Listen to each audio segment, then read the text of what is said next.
remercier d'être venu. Je voudrais vous remercier de vous écrire puisque vous avez un peu insisté pour que je parle. Et je vous remercie parce que c'était une bonne chose. Merci beaucoup. Donc voilà, donc le cours sera pour les Mishpat, les personnes que M. Décry a citées. On va commencer par une petite histoire. Alors, c'est l'histoire d'une dame en Israël qui reçoit un jour chez elle une carte d'invitation. Elle ne reconnaît pas trop le nom, elle ne se rappelle pas trop, elle dit c'est qui cette dame, je la connais. Elle cherche un petit peu, après elle voit, elle se rappelle ce nom-là, c'était une amie à elle, une amie d'enfance. Bon, elle est étonnée pourquoi elle reçoit une lettre de cette personne-là, ça fait des années qu'elle ne l'a pas vue. Et donc, elle ouvre la lettre et c'est une carte d'invitation pour une soirée de retrouvailles entre amis d'enfance. Alors elle est toute excitée, elle va revoir toutes ses copines de classe. Ça fait tellement d'années qu'elle ne les a pas vues, elle veut savoir qu'est-ce qu'elles sont devenues, combien sont d'enfants, où elles travaillent, où elles habitent. Elle est vraiment toute excitée de les retrouver à cette soirée qui est une de ces filles-là. Cette femme, on l'appellera Rebecca pour lui mettre un nom. Donc le jour J arrive, elle est toute excitée, elle se prépare, son mari l'accompagne et elle arrive dans l'immeuble, un bel immeuble, très bel immeuble. Elle rentre dans l'appartement, elle a un appartement gigantesque, magnifique, elle n'a jamais vu ça de sa vie, avec des tapis, des rideaux, des bons rideaux, des lustres impressionnants, des vitrines, des miroirs, quelque chose que vraiment elle n'a pas été habituée, elle n'a jamais vu ça. Ça lui fait un petit choc et automatiquement elle compare avec chez elle, elle dit bon, après elle dit il n'y a rien à comparer après tout. Elle arrive, elle voit ses copines, elle est toute contente de les voir, elle s'embrasse, c'est les retrouvailles et tout. La soirée avance et chacun va commencer à raconter un peu où ils en sont dans leur vie, qu'est-ce qu'ils font maintenant. Alors, donc, la première fille, qui on l'appelait Ruth, elle dit écoute, moi je suis une directrice de telle école en Israël, on a des centaines de filles dans notre établissement, et voilà, c'est une bonne école qui est recommandée et tout. La deuxième fille, elle arrive, qu'on va appeler Ariela, elle commence à raconter qu'elle a un grand poste dans une société d'high-tech, une société israélienne, et elle a réussi dans sa vie. Troisième fille arrive, troisième fille qui commence à raconter, moi j'organise des grosses réceptions, je suis un traiteur en Israël, assez connu, on fait beaucoup de soirées et tout.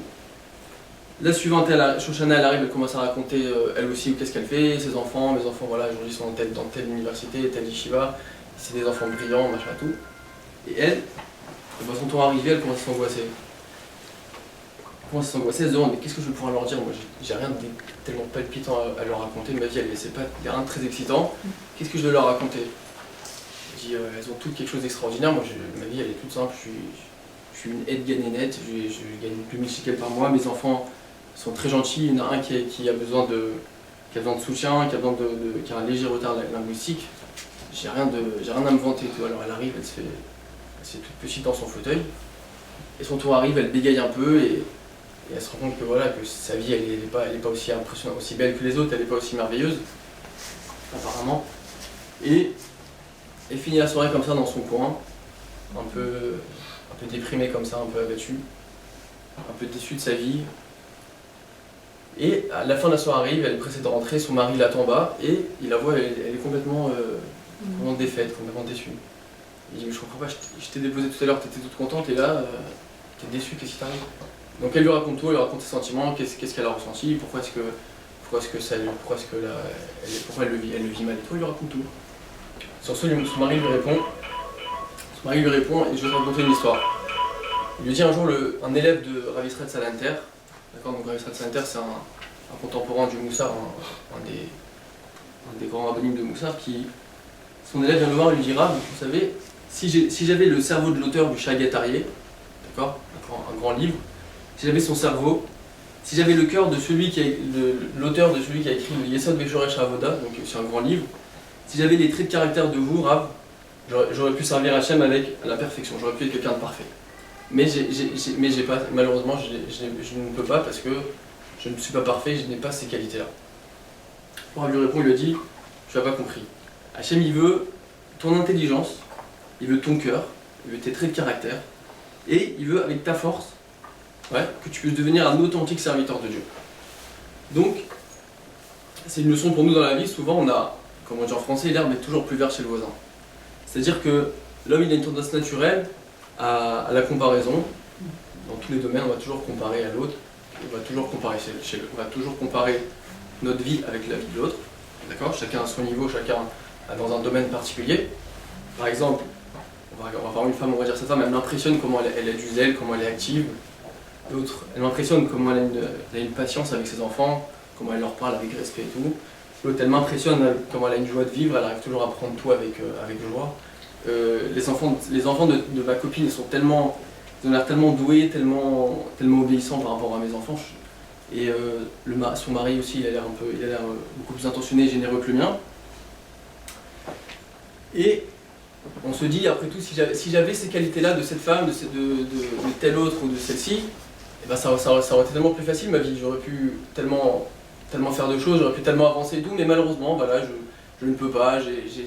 C'est pas aussi, mes enfants, ils sont pas comme j'aurais voulu, mon mari n'est pas comme j'aurais voulu, ma situation financière, elle n'est pas comme j'aurais souhaité, etc., etc. On va toujours se comparer par rapport à la situation de l'autre. Et du coup, on va avoir un sentiment d'infériorité, parce qu'on va se dire, moi, j'ai pas les qualités que l'autre il a, et l'autre il a plus de chance. D'accord? Parfois ça peut être dans le cadre spatio-temporel, par exemple on va dire, nos mères avant, c'était tellement plus facile pour elles d'éduquer nos enfants, elles avaient tellement plus de facilité, à l'époque ça se passait pas comme ça. Donc comme on dit toujours, aujourd'hui c'est différent, les générations sont différentes, les enfants c'est plus les mêmes générations, c'est plus les mêmes enfants, donc en fait notre vie pour tout le monde elle est toujours, c'est toujours un fardeau, c'est jamais comme avant. Nous c'est pas comme ci, nous c'est pas comme ça, aujourd'hui on n'est plus comme ça, et on passe notre temps à voir que, après tout, on n'est pas tellement favorisé. Ou même voilà, comme on dit des fois on dit voilà, à Paris c'est tellement mieux, en Israël c'est mieux, toujours c'est mieux ailleurs. Toujours c'est mieux chez l'autre, toujours c'est mieux ailleurs. Mais, en parenthèse, qu'est-ce qu'il faut se rappeler, c'est que moi je vois l'autre et je dis ça a l'air mieux par rapport à ça, mais l'autre aussi il me regarde et dit c'est mieux. Donc en fait chacun voit l'autre en se disant c'est mieux chez l'autre, et en fait personne n'est satisfait. Donc, comment est-ce qu'on peut se défaire de ces sentiments et vivre pleinement notre vie avec vraiment enthousiasme et avec la joie? Là, on est maintenant à presque 2 semaines de Shavuot. Et Shavuot, c'est Matan Torah. Matan Torah, comme vous savez, j'imagine que tout ce qui est écrit dans la Torah, tous les événements qui se passent dans la Torah, nous concernent tous, à chaque génération. Dans toutes les générations, on est tous concernés par ce qui est écrit dans cette Torah. Donc, d'autant plus que maintenant, il s'agit des Aseret HaDibrot, la Torah qui est encore d'actualité, là on l'a reçu, donc nous, chaque année aussi, on reçoit la Torah. Et même un rabbin d'ailleurs, il disait à ses élèves, vous savez qu'avant, à l'époque du Matan Torah, on a tous dit Naaseh Nishma en cœur, et bien, vous savez que ce jour-là de Shavuot, avant l'aube, Hachem va demander à notre Neshama aussi si on accepte la Torah, et on lui répondra nous aussi Naaseh Nishma. Donc ils sont levés, ils ont dit on va accepter la Torah avec Naaseh Nishma avec joie. Donc nous aussi on va recevoir la Torah à Shavuot. On va la recevoir réellement. C'est pas juste un vort, une petite idée sympathique, jolie. Non, on va réellement recevoir la Torah. Et on doit voir nous comment est-ce qu'on peut recevoir la Torah nous chacun en 2016, comment nous à Villeurbanne on peut recevoir la Torah. Alors, je vais me pencher sur le texte des Aseret HaDibrot, des 10 commandements, qui est assez spécial. Pourquoi? On dit, vous connaissez tous les 10 commandements, comment il commence? Anochi Hashem Elokecha, je suis Hashem ton Dieu. Ensuite, on est Lo Yelecha, tu n'auras pas d'autres dieux. Le Tirtzar, tu ne tueras pas, Kedavet Avicha, tu honoreras tes parents. Le Tinaf, etc., tu ne voleras pas, tu ne tueras point, etc. Pourquoi c'est étonnant? Parce que Hashem s'adresse, contrairement à toute la Torah, il s'adresse au singulier. Juste avant, vous allez me dire c'est normal, Hashem me parle à nous. Juste avant, on n'est pas dans le même contexte. Moshe Rabbeinu fait le préambule de Matan Torah, et il leur dit Atem Ritem, Asher Sitem le Mitzrayim, vous avez vu ce que j'ai fait à l'Égypte, comment je vous ai sorti de là. Vaïsa Etrem, je vous ai porté sur les ailes des aigles, je vous ai sorti d'Égypte. Vavi Etrem et là, je vous ai amené à moi, etc. Veata Misham Wachishmo Bekoli, si vous écoutez ma voix. Moshe leur fait plusieurs recommandations avant Matan Torah. Et qu'est-ce qu'on remarque? Que là, on n'est pas au singulier, on est au pluriel. Donc d'un côté, il leur parle au pluriel, et dès qu'il arrive Matan Torah, là, il leur parle au singulier. Alors, pourquoi? La réponse elle est, comme dit le Ramban, que la Torah, on l'a reçue individuellement. Hachem n'a pas donné, bon, si on peut dire ça, Hachem n'a pas donné une Torah à un peuple, il a donné des millions de Torah. Le texte est le même, les lois sont les mêmes, mais chacun a reçu la Torah, chacun a reçu sa Torah. Ça veut dire qu'Hachem s'adresse à toi et à toi. Hachem s'adresse à chacun d'entre nous. Pourquoi? Ce que ça veut dire? Hachem, on va dire, il a un projet de l'humanité. Et chacun d'entre nous, chacun d'entre vous, on a tous un rôle unique et précis dans ce projet. D'accord? Comme dans un orchestre, comme dans une société, chacun il a son rôle bien précis. Et le rôle que chacun va avoir, ça va être un rôle unique que personne ne va avoir, ni avant, ni après. C'est un rôle que personne n'a, et c'est un rôle que je suis seul à avoir. D'accord? Et le travail que je vais faire, c'est que ça va participer à ce projet pour amener le monde à sa perfection. Donc on a tous un rôle primordial, comme dans un orchestre, on va pas dire lui on peut s'en passer, lui on peut s'en passer. Chacun il joue un rôle chacun il joue un rôle dans ce grand concert, si on peut dire. D'accord. Merci. Et pour réussir ce rôle, donc chacun reçoit des outils, des moyens pour agir. D'accord. Et ces outils ils vont différer de chacun. Parce que chacun a un rôle différent, donc les outils de chacun vont être différents.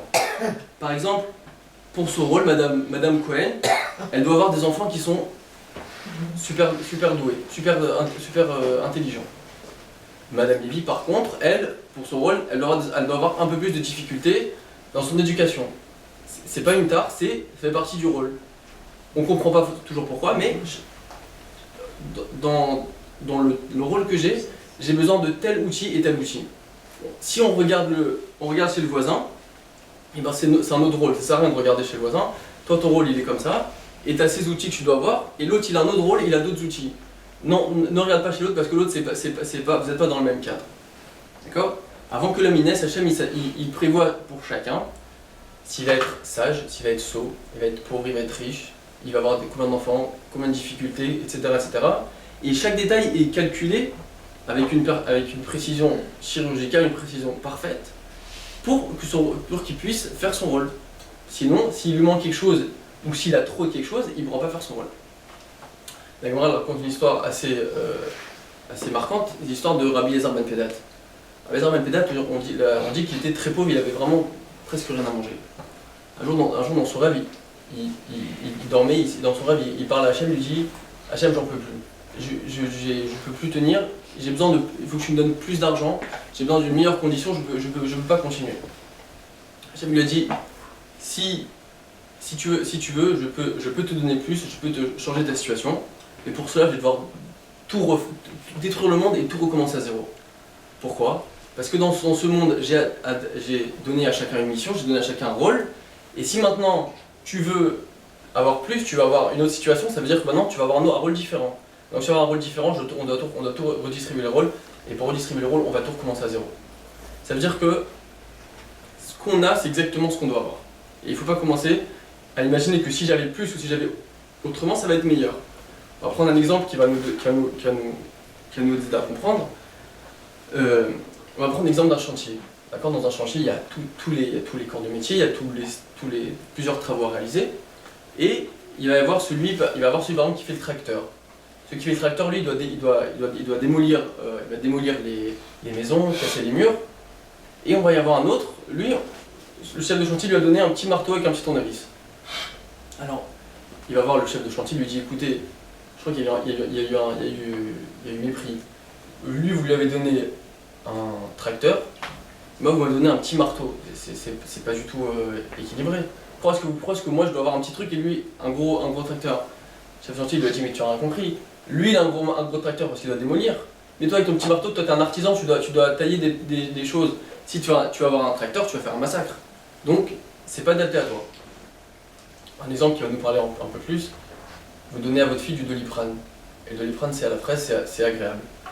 Alors la deuxième elle voit ça, qu'est-ce qu'elle fait? Elle va se taper la tête sur les murs, comme ça. Moi aussi je suis malade. Moi aussi je veux du Doliprane. Pourquoi je veux du Doliprane? Parce que le Doliprane c'est bon, c'est à la fraise. Alors qu'est-ce que vous allez dire? Vous allez dire oui, viens, je te donne du Doliprane, c'est vrai que c'est bon. Non, c'est pas vrai. C'est vrai que la fille elle voit que l'enfant il voit que le Doliprane c'est bon. Mais ce qu'il voit pas c'est que derrière, à lui, ça va lui faire du mal. Parce que l'autre, l'enfant est malade, l'enfant, ça va être pour lui bénéfique parce que ça va lui apporter des médicaments, mais pour moi, ça va m'apporter des microbes, c'est pas adapté pour moi. Donc si on regarde d'ailleurs, des fois, ça peut être pire, ça peut être pour nous un poison. Ce qui pour l'autre va être un atout, pour moi, va être un poison. Alors, comme c'est marqué dans la Pierre Cavote, et Zouachir à sa mère Bechalko, c'est qui celui qui est riche, qui est heureux, c'est celui qui est content de son sort. Alors content de son sort, ça veut dire quoi? Ça veut dire, écoute, sois content de ce que tu as, apprends à aimer ce que tu as, ça veut pas dire ça. Ça veut dire ce que tu as, tu dois être joyeux parce que c'est ça ton Bechalko, c'est ça ton Prélek, c'est ça ta part. Donc tu dois être très content de ce que tu as, tu dois être vraiment joyeux. Tu dois pas juste subir, bon bah écoute j'ai ça, bah écoute tant pis on fait avec, hein, y a pas le choix. Non, tu dois être super content parce que, au contraire, ce que tu as, c'est ce que tu peux avoir de mieux pour ta mission. Et si tu avais autre chose, crois-moi que ça peut pas le faire.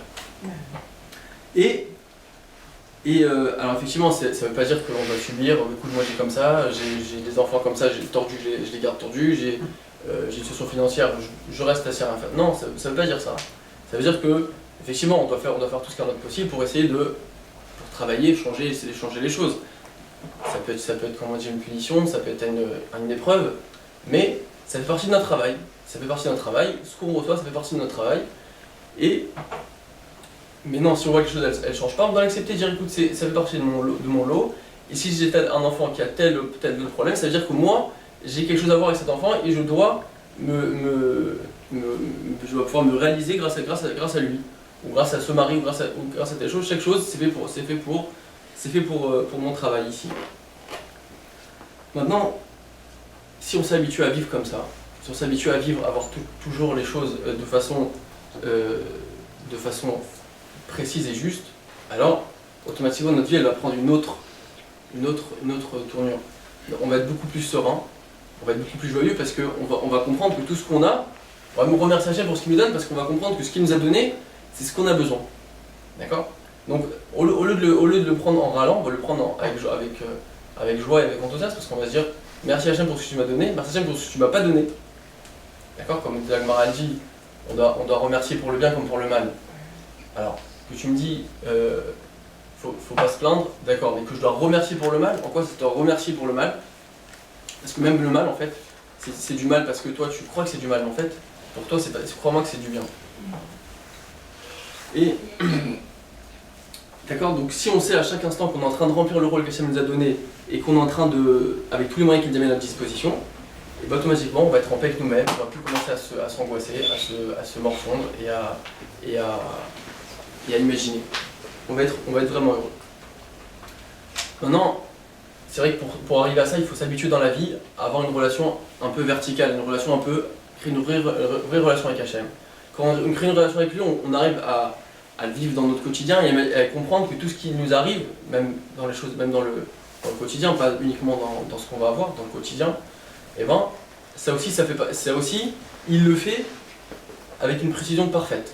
Et si on arrive à se rappeler que tout ce qu'il le fait, il le fait pour le bien, et il le fait du mieux qu'il fait pour nous, alors automatiquement on va être serein, on va plus s'angoisser, on va plus se dire mais pourquoi il m'arrive ça, ça aurait été mieux si j'avais fait ça, si j'avais reçu ça. Non, t'inquiète pas. Et ce que tu as, c'est bien pour toi. Et du coup aussi, ça nous permet de ne pas culpabiliser l'autre. D'accord? Que ce soit culpabiliser le mari, mais c'est à cause de toi qu'on est comme ci, c'est à cause de toi qu'on a ça, c'est à cause de toi qu'on a des enfants qui sont comme ci, c'est à cause de toi qu'on vit comme ça. Non, ne culpabilise pas. Vous êtes mariés, vous avez reçu la même âme, donc la même mission. Et bon, votre mission, vous avez besoin de ça. Donc c'est pas ni de la faute de lui, ni de la faute de elle, c'est ce que vous avez besoin.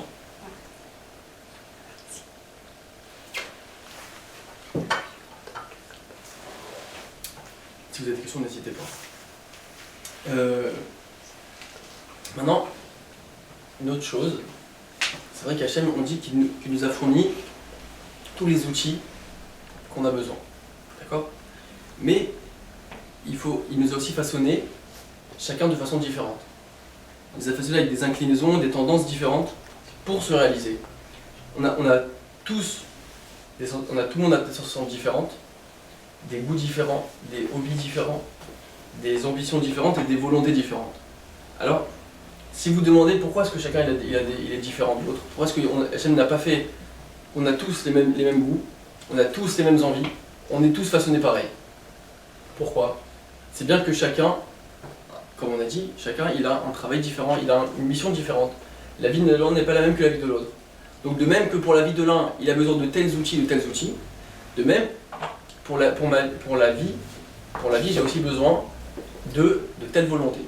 J'ai besoin d'avoir telle tendance. D'accord? Donc ça aussi, ça fait partie de mon lot, de mon héritage, pour pouvoir me réaliser pleinement et vivre ma vie. D'accord? En hébreu, on dit que Ratson, c'est les mêmes lettres que Tsinor. Si on inverse les lettres, ça fait Tsinor. Le Ratson, c'est quoi? Le Ratson, c'est la volonté. Tsinor, c'est quoi? Tsinor, c'est un tuyau, comme un conduit.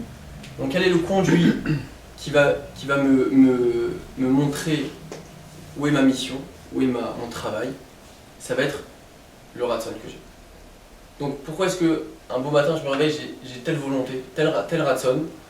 C'est parce que Hachem est en train de t'aiguiller, te dire c'est par là que tu dois aller. D'accord? Qu'est-ce qui me motive à aller dans cette direction? Pourquoi est-ce que tout d'un coup j'ai envie d'aller dans cette direction? Parce que c'est là-bas que tu dois aller. Donc Hachem t'a créé une volonté, t'a créé avec des envies pour pouvoir aller dans ce chemin-là. Il faut évidemment que ce Ratson soit en accord avec les règles de la Torah, soit en accord avec les règles de la société. Mais ce Ratson-là, si tu es honnête avec toi-même, si tu n'as pas pollué avec des choses, avec des saletés ou avec des choses qui ne sont pas vraies, et ben ce Ratson, il vient vraiment de ton être intérieur, et que si tu l'écoutes, et ben il t'amènera automatiquement, c'est un peu ton GPS, il t'amènera là où tu dois aller. Donc comment je sais où est ma mission? Ben, c'est vers quoi tu es attiré.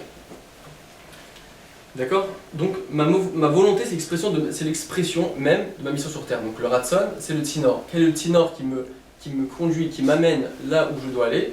Bah, c'est ma volonté. Ce sont des appels de l'intérieur, ces appels d'intérieur qui vont me guider, et que je dois écouter. Maintenant, comme on dit, on doit les écouter, mais trop souvent, on va vivre une vie qui n'est pas la nôtre. Trop souvent, on va vivre avec les volontés des autres.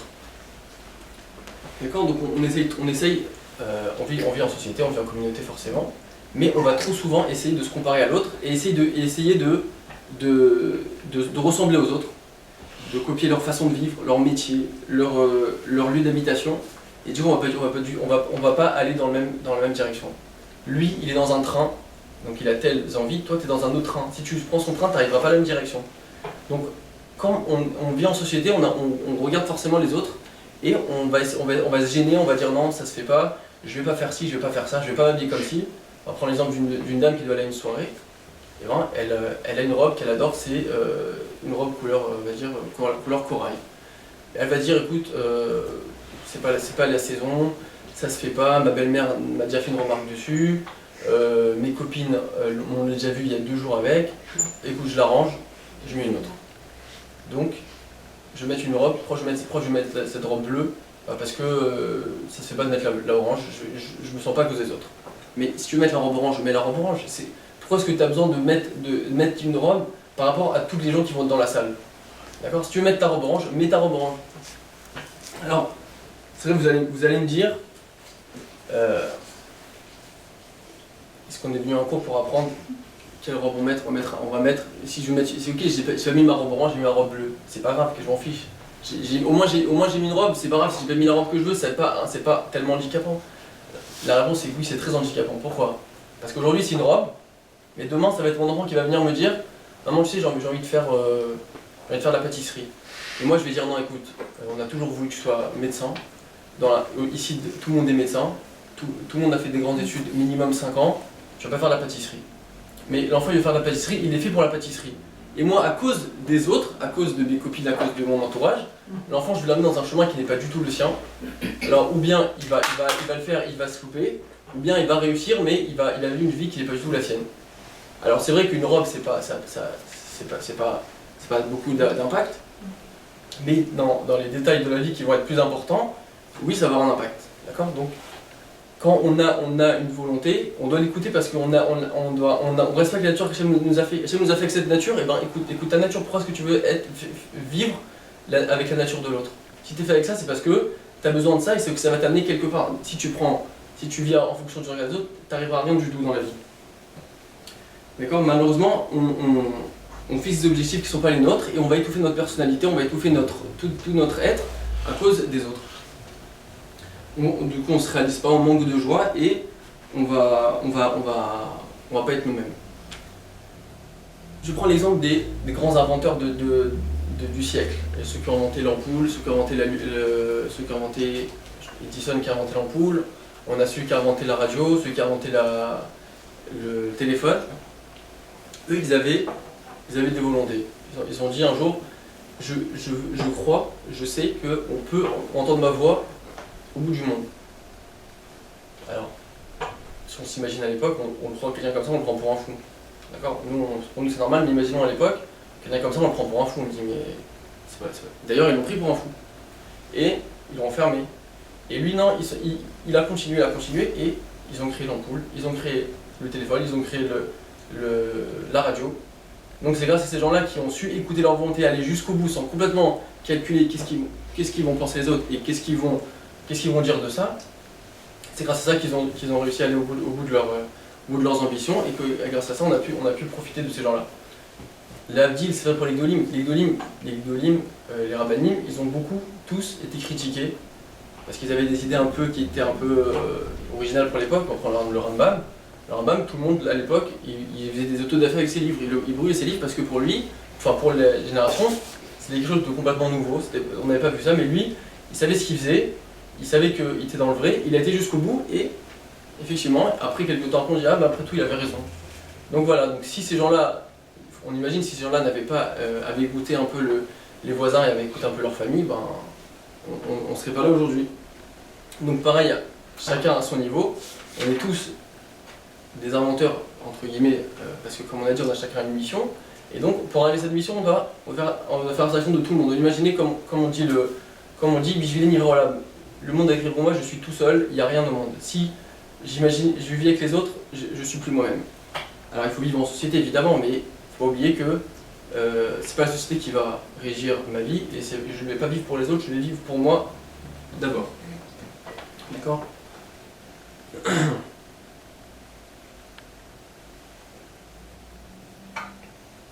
Donc, comme on l'a dit au début, c'est aussi ça Matan Torah. Matan Torah, on a dit c'est individuel, Matan Torah c'est chacun. Hachem s'adresse à chacun d'entre nous.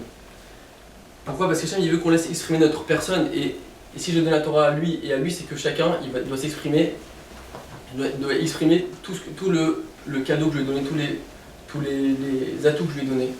Il ne doit pas du tout se laisser influencer par les autres. Mais il faut savoir que même à travers les commandements, on va dire mais c'est vrai, mais si je fais les commandements, je ne suis plus moi-même, je suis quelqu'un d'autre. C'est vrai, des fois on doit sacrifier, on ne doit pas être nous-mêmes, on doit sacrifier notre volonté pour faire les commandements.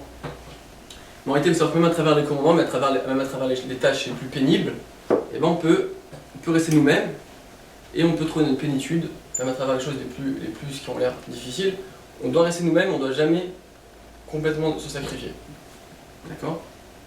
Il ne faut pas que la Torah soit un poids, il ne faut pas que la Torah soit quelque chose qui soit extérieur à nous. Il faut que la Torah, comme on l'a dit, il faut que la Torah, c'est nous qu'on l'a reçue, elle doit être intérieure à nous. Et chacun à son niveau, il reçoit la Torah, et à son niveau, il doit faire sa Torah. D'accord? Si par exemple, on va prendre l'exemple d'une dame qui va mettre ses enfants dans une école hyper religieuse. D'accord? Elle va habiter à Bnei Brak, dans un quartier hyper religieux, et cette personne-là, c'est pas du tout une personne religieuse.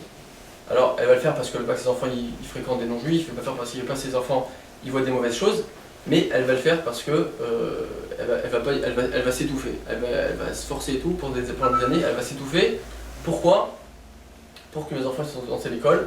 Mais en réalité, c'est pas du tout moi-même, c'est pas moi, et du coup, cette femme-là va souffrir.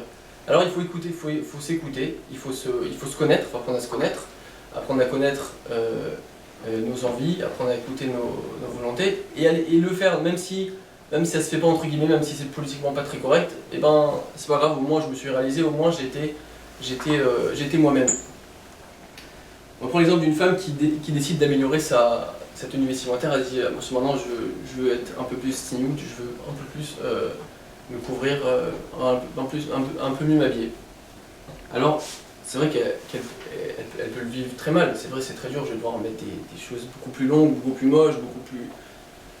Mais c'est pas vrai, c'est complètement faux. Pourquoi? Parce que t'as envie de t'habiller plus, tu as envie de faire plaisir à Hachem, mais tu as aussi envie de plaire, tu as envie d'être jolie. Et cette envie-là, tu ne dois pas du tout l'enlever, tu dois écouter cette envie, tu dois écouter ce besoin de plaire, et tu dois aller t'acheter une robe qui est belle, qui est jolie, qui va plaire à tout le monde. On ne te demande pas de te forcer à faire des choses que tu n'as pas envie de faire. Ce que tu le fais bien, mais au moins que ce soit quelque chose qui est agréable à tes yeux. D'accord ? Que ce soit pas quelque chose de forcé, quelque chose de dur. Parce que la Torah, on n'a jamais dit que c'est dur. D'accord ? La Torah, on la compare au miel, et le miel, c'est quelque chose de doux. Donc, pour que la Torah soit agréable, il faut que ce soit quelque chose qui soit personnel. Pour que ce soit personnel, il faut que je le fasse avec ma personne, avec toute ma personne, pas que ce soit quelque chose qui soit extérieur à moi. Et même dans les tâches de la vie, on prend l'exemple d'une femme, la maison elle est sans dessus, sans dessous, les enfants ils ont tout dérangé, les invités ils vont arriver, le mari il arrive, c'est la panique à bord, la femme elle commence à s'énerver, je dois ranger, c'est comme ça, comment il fait, comment il range, les invités ils vont pas aimer et tout. Donc la tâche qu'elle va faire, ça va être complètement pas agréable, ça va être complètement quelque chose de dur et forcément ça va la faire criser. Elle va criser parce que c'est normal, parce que elle le fait parce que les enfants sont arrangés, elle va le faire parce que son mari il va pas être content, elle va le faire parce que les invités vont arriver. Mais en réalité, c'est juste qu'on a une mauvaise vision de la chose. Si, en fait, cette femme-là, elle doit se dire, c'est vrai que je dois ranger, mais j'ai aussi des envies, j'ai aussi des besoins. Et écoute, je vais faire que cette corvée qui est un peu difficile, qui est un peu fatigante, je vais la faire, c'est mon besoin. Et j'ai pourquoi ? Parce que c'est vrai que non, c'est pas les invités, c'est pas mon mari, c'est pas les enfants, c'est moi. J'ai besoin d'avoir une maison propre. Ça me fait plaisir que ma maison elle brille, ça fait plaisir que les invités ils vont trouver une maison propre. Donc toujours ramener à soi, parce que quand on ramène à soi, on a dit, quand c'est nous, ça devient agréable. Donc les tâches qui sont un peu difficiles, on les ramène à nous et tout devient agréable. La femme elle doit se réveiller la nuit, les enfants ils pleurent, c'est difficile et tout, on est fatigué. Ils sont fatigants, ils veulent jamais dormir. Non, écoute, je trouve mes enfants agréables, je trouve que je me retrouve avec mes enfants, et donc trouver du plaisir et trouver de l'intérêt dans les choses elles prennent complètement une autre tournure. Donc maintenant les tâches les plus difficiles, on peut continuer à exister, à être nous-mêmes. Je sais pas si c'est vraiment en rapport avec ça, mais c'est une histoire qui m'a beaucoup marqué. L'année dernière, on s'est retrouvés en mois d'août dans une cantine, un réfectoire, et il y avait beaucoup de clients de l'hôtel qui venaient pour le petit déjeuner. Alors tout le monde mangeait. Il y avait une famille à côté de nous, c'était des chassidim. Ils avaient les enfants qui étaient un peu tous les âges, qui étaient tous assis comme ça, et les parents s'étaient levés pour prendre à manger. Il y avait le petit qui était sur la chaise haute, en train de manger ses céréales, comme un enfant. Il mange ses céréales, un céréale dans la bouche, deux céréales sur le pantalon. Et il essaye de boire le lait, tout le lait sur lui, une catastrophe. Nous évidemment, comme on aurait réagi, on va pas dire dans la caméra. Et du coup, on voulait même pas regarder la mère qui allait revenir.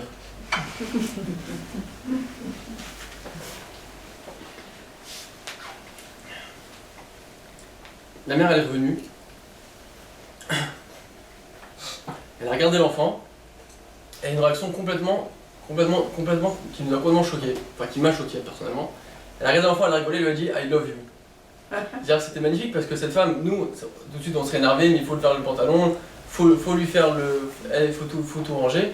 Non, elle a dit écoute, c'est mon enfant, il est heureux, il est content, ça me fait plaisir qu'il le voit manger, ça me fait plaisir qu'il se fasse plaisir. Et du coup, elle a trouvé même quelque chose qui paraît saoulant de devoir refaire une machine dès le matin. Non, elle a trouvé ça agréable parce que c'était son enfant et elle avait personnifié cet acte. Alors voilà, donc si on peut prendre cette leçon de Shavuot et faire ce Matan Torah personnel et individuel, d'accepter avec joie l'héritage qu'on a reçu, que ce soit un héritage matériel, entre guillemets, de ce qu'on a eu, que ce soit un héritage personnel, de vivre avec, de vivre en fonction. Et il raisonne qu'on puisse tous mériter de réaliser notre rôle et notre mission dans la joie et la sérénité. Des questions ? Pas de question. Pas de questions?